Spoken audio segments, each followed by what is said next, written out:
لا تسوي انك زعلان ان النصر مهزوم، هذه عادتك من 10 سنين. هايط هايط هايط، جابوا لك كل شيء، جابوا لك كريستيانو، جابوا لك جيسس، خذوا ملعب الهلال، والنصر هو ما تغير. حتى المدرب خذوه يا رجال، كل شيء خذوه، كل شيء خذتوه. تدرون وشو؟ انا عندي اقتراح، نغير اسم النصر الى اسم الامل. والله العظيم هذا مستشفى. والله.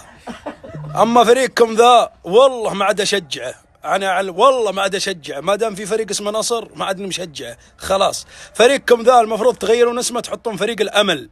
تدرون ليش؟ قول عندنا امل ان ناخذ بطولات. اكتبوا بين قوسين النصر، تحت فريق الامل ان ناخذ بطولات. احترني. كريستيانو رونالدو زيادة عدد، الا والله زيادة عجز، والله عجز. ويلعب عليهم، ياخذ الكرة ولا تورط بصال. دامك الحارس ما تحطها.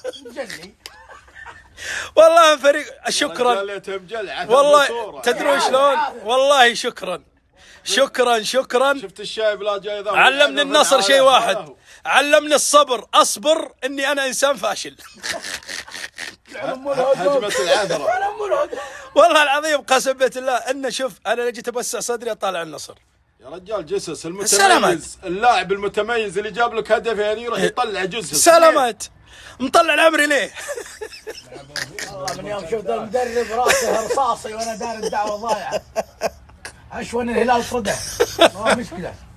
والله العظيم اعذروني، فريقكم النصر ذا ما عاد مشجع الا اذا غيرتوا اسمه حطيتوا فريق الامل.